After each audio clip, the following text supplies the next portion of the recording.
বিসমিল্লাহির রহমানির রহিম। আসসালামু আলাইকুম। এটা হলো সুস্বাদু বাইলা মাছের চচ্চড়ি।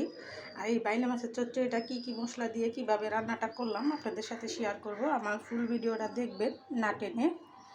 হ্যাঁ, আর ভিডিওটা বড় না করে এখানে রেখে দিলাম। আসসালামু আলাইকুম। দেখেন রান্নাটা কি সুন্দর হয়েছে দেখতে। আলু দিয়ে বাইলা মাছের চচ্চড়ি রান্না করা হয়েছে।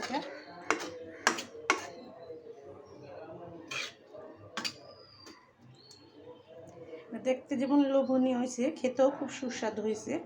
আমাদের গ্রামের বাড়িতে তো মা চাচিরা এরকমই রান্না করতো, সেটা আমিও রান্না করছি আর আপনাদের সাথে শেয়ার করলাম। আপনারা দেখতে থাকুন। বিসমিল্লাহির রহমানির রহিম। আসসালামু আলাইকুম। হ্যাঁ, আজকে রান্না হবে বাইলা মাছের চচ্চড়ি। আর বাইলা মাছের চচ্চড়িটা আমি কী উপকরণ দিয়ে কীভাবে রান্না করব আপনাদের সাথে শেয়ার করব। আপনারা দেখতে থাকুন।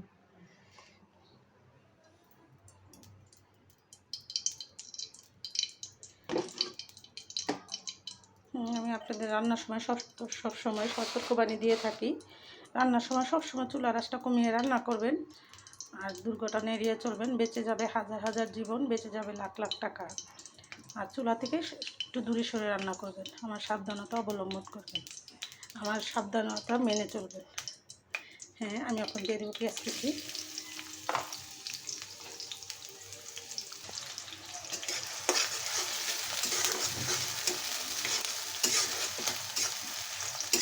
হ্যাঁ, আমার রান্না আপনারা যারা দেখেন ভিডিও, যারা ভালোবাসেন, অবশ্যই আমার রান্না ফলো করবেন। আমার রান্না যারা নতুন রাঁধুনি, যারা প্রবাসে থাকে, রান্না করে খেতে পারেন না, কি করে রান্না করবেন জানেন না, আদরে ছেলেমেয়েরা বিদেশে যায়, বিদেশে গেলে রান্না করে খেতে হয়, তারা রান্না করতে পারে না, তারা আমার রান্নাটা ফলো করবেন।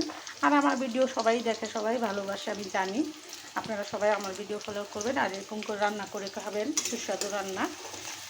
আর আমার কোন ভিডিওটা আপনারা দেখবেন না টেনে, আমার সাথেই থাকবেন।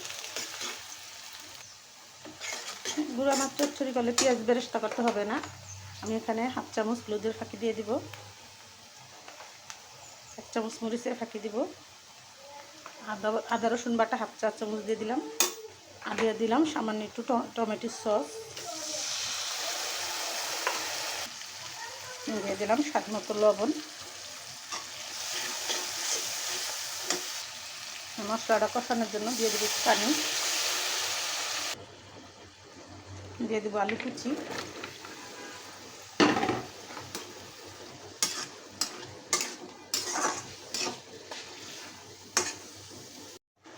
হ্যাঁ, এখানে আমার আলুটা কষা হয়ে গেছে। আমি এখন মাছটা দিয়ে দিব।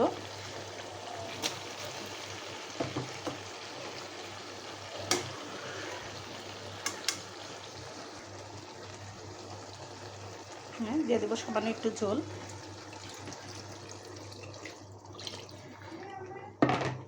হয়ে গেল আমার বাইলা মাছের চচ্চড়ি রান্না করা। আর এটাতে আমি কী মশলা উপকরণ কীভাবে দিলাম, কী দিয়ে রান্নাটা করলাম আপনাদের সাথে ফুল স্টেপে শেয়ার করলাম।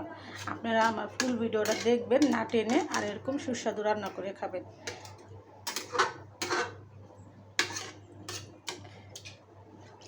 হ্যাঁ, এই রান্নাটা হইতে আমার আর 5 মিনিট সময় লাগবে। ফিরে আসবো 5 মিনিট পর।